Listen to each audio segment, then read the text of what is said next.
नमस्कार दोस्तों, स्वागत है आपके अपने YouTube चैनल डीपी एडुकेयर पर। उम्मीद करता हूँ आप लोग बहुत अच्छे होंगे, पढ़ाई लिखाई अच्छी चल रही होगी। दोस्तों, यूपी पीसीएस 2023 प्रारंभिक परीक्षा 14 मई को आपकी होने वाली है।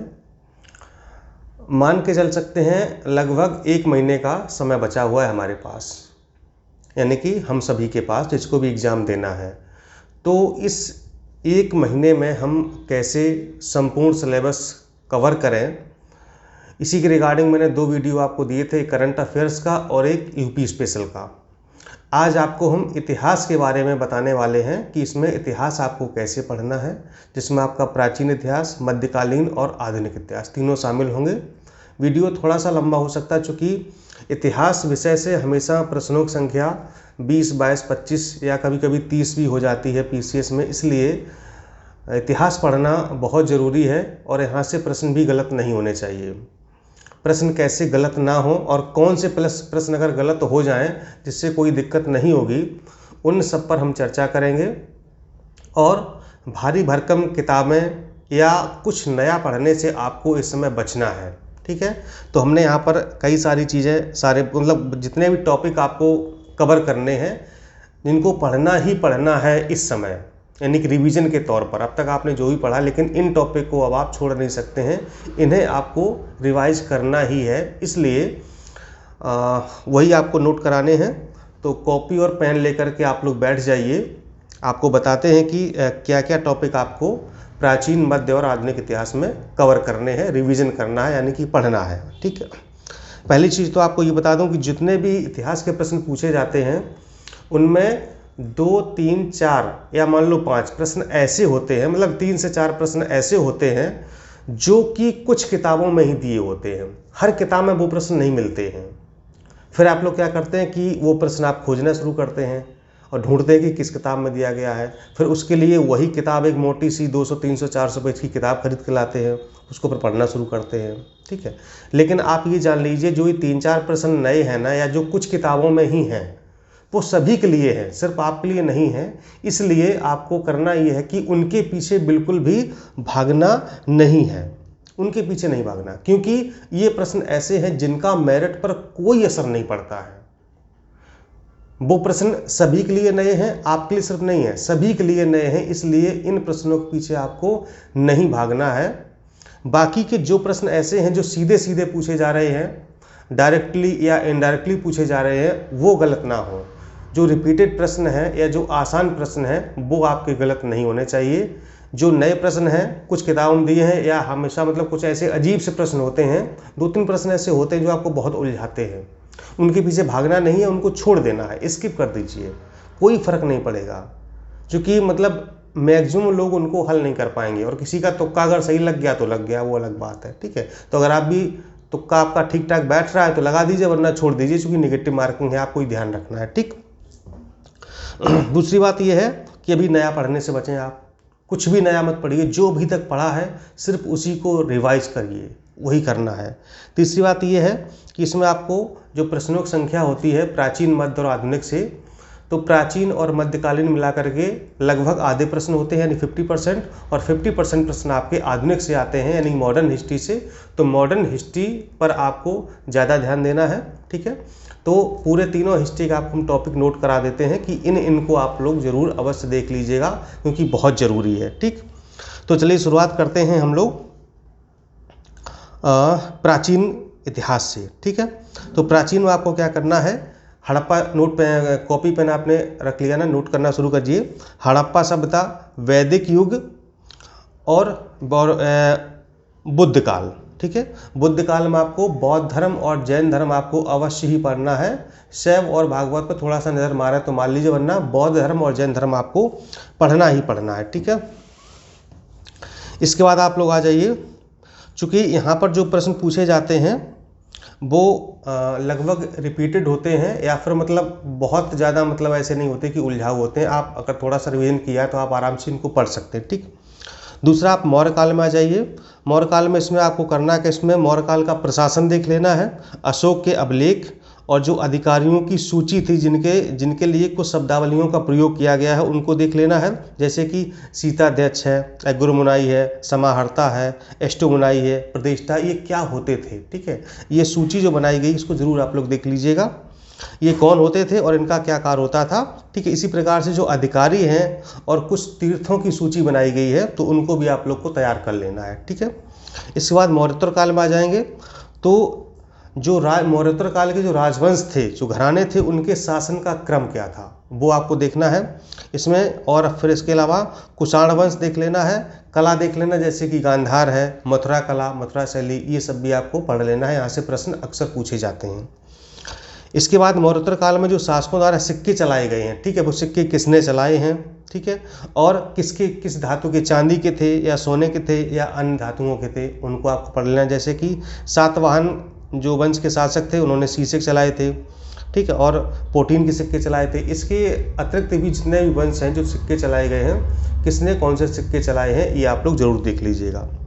गुप्त काल में आते हैं, इसमें जितने भी शासक थे सभी के अभिलेख आपको पढ़ना है, उनके द्वारा जो भी सिक्के चलाए गए वो देख लेने हैं, ठीक है, जो विभिन्न प्रकार के सिक्के थे। और गुप्त प्रशासन आप लोग जरूर देखिएगा कि गुप्त प्रशासन क्या था, ठीक है, किसके लिए कौन सा अधिकारी वगैरह ये सब नियुक्त किया गया था। गुप्त कला में भी थोड़ा सा आपको देख लेना है, ठीक, इसमें जो है जैसे कि जो कई सारे मंदिर हैं, मंदिर के शिखर हैं, कौन सा ईंट से बना है, कौन से किससे बना है, भित्ति चित्र वगैरह, इनके शिखर क्या नाम थे, कहाँ पर कौन सा मंदिर है गुप्त काल में बनाए गए हैं, ये भी आपको देख लेना है। ठीक, दक्षिण भारत में बहुत ज़्यादा परेशान नहीं होना है, चोल, चेर, पांड्य देख लीजिएगा, ये 3 जरूरी होते हैं, यहाँ से प्रश्न आता है। ठीक, और जो भी आप मटेरियल पढ़ रहे हैं उसको आप पढ़ते रहिए, चेंज नहीं करना है, जो आपने नोट्स अपने पॉइंट नोट्स या जो भी बनाया था उसी को पढ़ना है, कोई नई बुक, नया नोट्स बिल्कुल भी आपको नहीं पढ़ना है। ठीक है, हमारे यहाँ यूपी पीसीएस के लिए टेस्ट सीरीज चल रही है, ठीक, उसे आप लोग ज्वाइन कर सकते हैं। अभी 5 अप्रैल से स्टार्ट हो गई है, 30 अप्रैल तक ये चलेगी, जिसमें आपको लगभग 50 टेस्ट दिए जाएंगे, सेक्शनल और संपूर्ण फुल लेंथ टेस्ट मिला करके। ठीक है, इसमें 5 कंप्लीट जीएस के होंगे, 5 सीसेट के होंगे, बाकी सेक्शनल हर विषय के होंगे। ठीक, तो उसके लिए नंबर आपको हम बता देंगे 6393350769। ठीक है, 6393350769, इस पर आप लोग कॉल करके या व्हाट्सएप के माध्यम से टेस्ट सीरीज की जानकारी ले सकते हैं, कैसे आपको जुड़ना है। इसके बाद हम लोग आ जाएंगे मध्यकालीन इतिहास पे। देखिए, मध्यकालीन इतिहास में आपको क्या करना है, मोहम्मद गोरी और महमूद गजनबी का आक्रमण जरूर पढ़ना है। और इसके अलावा महमूद गजनबी के साथ जितने भी इतिहासकार आए और उनकी रचनाएं हैं उनको आपको याद कर लेना, जैसे कि अलबरूनी है, फिरदौसी है, उतबी है। ठीक है, ये जो इतिहासकार साथ में आए थे गजनबी के और उन्होंने क्या क्या रचनाएं लिखी हैं, किताबें वगैरह उनकी कौन सी हैं, वो आपको पढ़ लेना है। सल्तनत काल के जब भी शासकों द्वारा, जो सल्तनत दिल्ली सल्तनत काल के जो शासक थे उनके द्वारा क्या क्या कार्य कराए गए हैं वो आपको देख लेना है। उनके द्वारा जो सुल्तानों द्वारा अलग अलग कुछ विभाग स्थापित किए गए हैं वो भी देख लेना है, जैसे कि बलबन द्वारा दीवान ए अर्ज बनाया गया था, मोहम्मद बिन तुगलक द्वारा दीवान ए अमीर कोही। ठीक है, ये तो मतलब कुछ फॉर एग्जांपल आपको बता दे रहे हैं, बाकी आपको इस मतलब जितने भी जो भी शासक थे उन्होंने कौन कौन से विभाग या जो बनाए हैं या कौन कौन से कार्य कराए हैं, जो विभाग स्थापित किए हैं वो आपको देख लेना है। सल्तनत कालीन जो प्रशासन था, यानी केंद्रीय प्रशासन और प्रांतीय दोनों आपको देखना है ना। इसके अलावा सल्तनत कालीन साहित्य, लेखक और उनकी रचनाएं देख लेना है, इसको बड़े अच्छे से तैयार करना है, यहाँ से प्रश्न हमेशा पूछा जाता है। ठीक, क्षेत्रीय राजवंश देख लेना है, उनके संस्थापक जैसे कि बहमनी है, बीदर है, देवगिरी है, होयसल है, गोलकुंडा है। ठीक, ये जो क्षेत्रीय राजवंश थे उनके संस्थापक कौन कौन थे, क्या क्या कार्य करवाए गए वो देखना है आपको। इसके अलावा मुगल वंश में आ जाइए आप लोग, तो बाबर द्वारा जो भी युद्ध लड़े गए हैं उनका क्रम क्या है। ठीक, जैसे पानीपत का है, खानवा का है, घाघरा का है। ठीक है, ये सब जो है जो भी युद्ध लड़े हैं उनका, और किस सन में लड़े गए हैं, उनका क्रम क्या है, किस शासक के विरुद्ध लड़े गए हैं और कौन जीता कौन हारा, ये आपको। इसके बाद हुमायूं द्वारा जो भी युद्ध लड़े गए हैं उनको क्रम से आपको याद करना, जैसे कि चौसा है, दोराई है, कन्नौज है। ठीक, और इसी प्रकार से शेरशाह सूरी जो भी युद्ध वगैरह लड़े हैं उनका किसके खिलाफ, कौन जीता, कौन विजय हुआ, कौन पराजय हुआ और उसका क्या परिणाम रहा है वो देखना है। शेरशाह सूरी का प्रशासन भी देख लीजिएगा, यहाँ से प्रश्न बनते हैं। अकबर द्वारा किए गए कार्य, ठीक है, जो अकबर ने कार्य किए हैं वो या उसने करवाए हैं, समझ रहे हैं ना, वो दोनों चीज़ें, जैसे कि सती प्रथा का अंत करवाया, तीर्थ यात्रों से कर वसूली बंद करवा दी, इबादत खाने का निर्माण, तौहीद इलाही, ठीक है, ये किस वर्ष में करवाए गए हैं और इनका क्रम क्या है, इस तरीके से आपको तैयार करना है। ठीक है, हमने यहाँ पर नोट करके काफ़ी चीज़ें रखी हैं, वही आपको हम बोल रहे हैं, क्योंकि सब कुछ याद नहीं रख सकते ना, इसलिए तो पूरा मैंने एक खाका बना लिया है कि क्या क्या आपको बताना है कम समय में। इसके बाद जहांगीर, शाहजहां और औरंगजेब, इन तीनों को भी पढ़ लेना है। ठीक है, संक्षिप्त में पढ़ना है, बहुत ज़्यादा डिटेल मत जाइएगा, इतनी समय नहीं बचा हुआ है। इसके बाद मुगल कालीन प्रशासन, इसमें जो अधिकारियों के नाम थे उनकी नियुक्ति किस काम के लिए की जाती थी, जो अधिकारी थे उनका काम क्या होता था वो आपको पढ़ना है। जैसे मीर बख्शी है, वकील दर है, मोहतसिब आदि है, मतलब जो भी हैं, ठीक है, इनको किस कार्य के लिए नियुक्त किया गया था वो आपको देखना है। मनसबदारी व्यवस्था क्या होती है पढ़ लीजिएगा। ठीक है, और ये जो महलवाड़ी, रैयतवाड़ी, ये सारी चीज़ें भी आपको देख लेना है।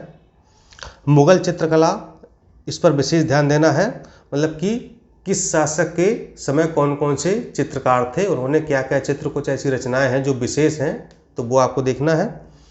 मुगल कालीन साहित्य और उनके लेखक, ठीक, तो इसको जब आप पढ़ेंगे तो अकबर से संबंधित जो भी ग्रंथ है या उनको अनुवाद है, या मतलब कि उसकी जीवनी है, बाबर की, अकबर की, हुमायूं की जो भी जीवनी है, किस भाषा में लिखी गई है, किसने लिखी है, या कुछ ट्रांसलेट किया गया तो वो किसने किया है, ये आपको पढ़ना है। इसके बाद मुगल स्थापत्य कला में अकबर और शाहजहां, ये जो कि इनके बारे में ज़्यादा काम हुआ है कला के बारे में, तो वो आपको देखना है। मराठा शिवाजी द्वारा जो भी अष्टप्रधान थे उनके नाम और कार्य क्या थे, ये सब आपको पढ़ लेना है। तो इतना तो आपको तैयार करना है इसमें मध्यकालीन इतिहास में, समझ गए ना। अब हम लोग आते हैं आधुनिक इतिहास में, मॉडर्न हिस्ट्री जिसको हम लोग कहते हैं। ठीक, और आपको ये भी बता दूं कि आधुनिक इतिहास से ही सबसे ज़्यादा प्रश्नों की संख्या होती है। अगर प्रश्न आपके 20 आ रहे हैं हिस्ट्री के, तो 10 प्रश्न कम से कम आपके मॉडर्न्स होंगे, उसमें से 5 आपके मध्यकालीन हो सकते हैं, 5 आपके प्राचीन से। तो इसलिए मॉडर्न हिस्ट्री को आपको अच्छे से पढ़ना है, और जब इसकी आप तैयारी करें, इसको पढ़ें, तो इसको आप 2 भाग में बांट लीजिएगा। ठीक है, एक तो जब यूरोपीय भारत में आए थे वहाँ से लेकर के 1857 तक, ठीक, और दूसरा बांट लीजिएगा 1857 से लेकर के भारत की आज़ादी तक। ऐसे अगर आप लोग पढ़ेंगे तो थोड़ा सा आसान रहेगा, और जो डेट्स वगैरह हैं उसको भी आप लोग क्रमबद्ध रूप से याद करते जाइएगा। तो आप क्रम से पढ़ते हुए चलेंगे तो डेट याद करने में आपको परेशानी बिल्कुल भी नहीं होगी। तो पहला भाग हम लोग बांट लेते हैं यूरोपियों के आगमन से लेकर के 1857 की क्रांति तक। तो जब पहले भाग की तैयारी करें तो उसमें आपको क्या करना है, यूरोपीय कंपनियों का आगमन क्या था। ठीक है, पुर्तगाली से लेकर के जो भी क्रम रहा है, ठीक है, पुर्तगाली, और इसके बाद डच हैं, ब्रिटिश हैं, डैन है, जो भी मतलब फ्रांसीसी वगैरह जो क्रम रहा हो वो आपको देखना है अच्छे से। और इसके बाद जो कंपनियों के व्यापारिक केंद्र थे, यानी कि जो कंपनी आई थी, जो विदेशी आए थे, यूरोपीय आए थे, उन्होंने कहाँ पर अपने व्यापारिक केंद्र बनाए हैं वो आपको देख लेना है।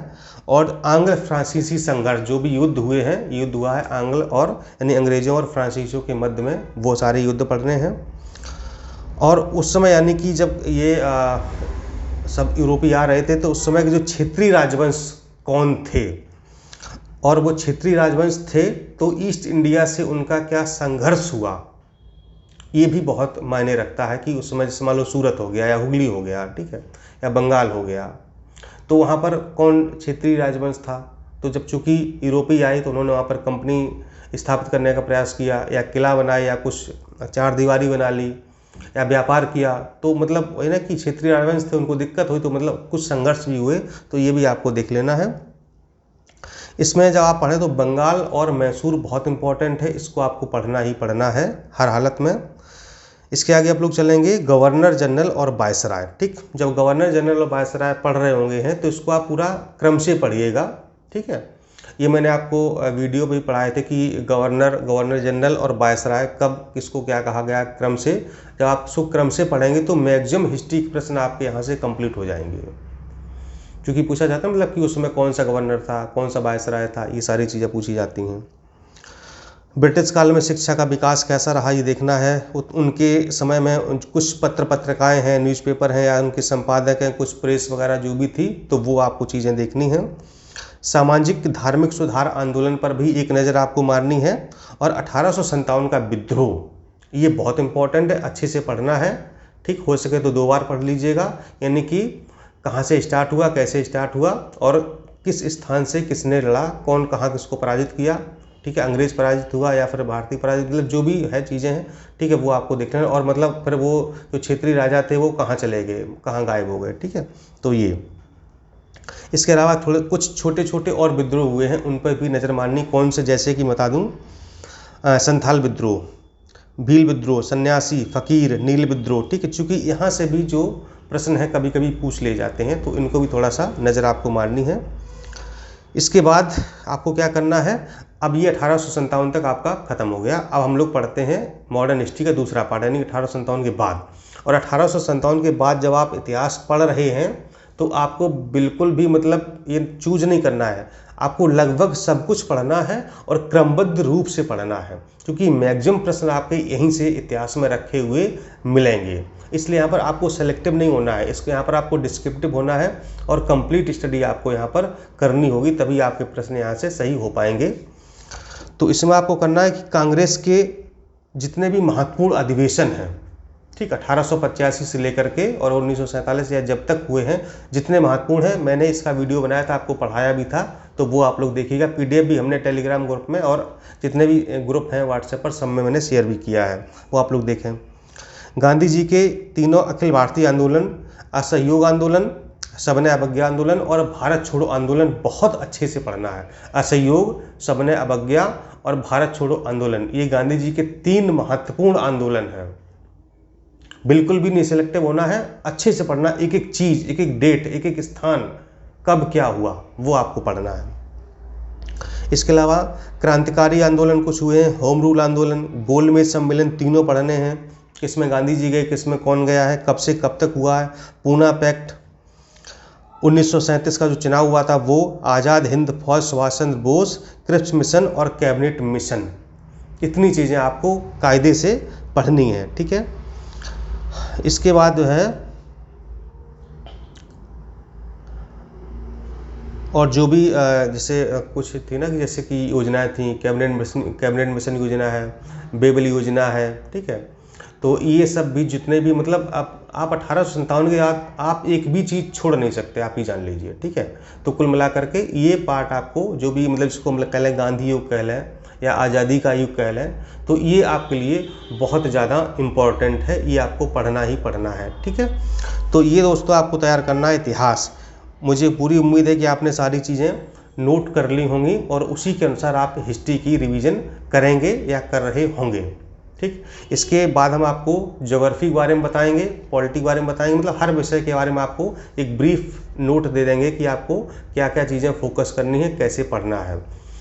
तो थोड़ी सी आपकी तैयारी में कुछ और चीज़ें प्लस हो जाएंगी। ठीक, अगर मान लो हर विषय से अगर आपके एक एक 2-2 प्रश्न बढ़ जाते हैं, तो 5 आपके विषय हैं, 6वां करंट अफेयर्स है, तो समझो कि 10-12 क्वेश्चन आपके ऐसे ही बढ़ जाएंगे। ठीक है, तो हमारा बस यही उद्देश्य है कि आप इस बार जो प्रारंभिक परीक्षा 2023 की हो रही है, बदले पैटर्न पर, ठीक है, यानी मेंस का पैटर्न बदला हुआ है, तो आप लोग उसको प्री क्वालिफाई करें और मेंस की अच्छी तैयारी कर करके इस बार आप लोग अच्छा खासा बढ़िया सा एक पद कोई प्राप्त कर लें। ठीक है, 2022 की वैकेंसी देखिए क्लियर हो गई है और 2023 में भी पद भले 173 आए थे, लेकिन पदों की पूरी जानकारी एक वीडियो में आपको देंगे कि इस समय वर्तमान में कितने पद हैं या और कितने एग्जाम तक हो सकते हैं, वो भी आपको हम एक वीडियो में पूरा प्रूफ के साथ जानकारी आपको हम दे देंगे। ठीक है, पीसीएस के लिए क्रैश कोर्स भी चल रहा है और टेस्ट सीरीज भी चल रही, दोनों आप लोग चाहें तो ज्वाइन कर सकते हैं। लास्ट मोमेंट पर सीरीज बहुत ज़रूरी है।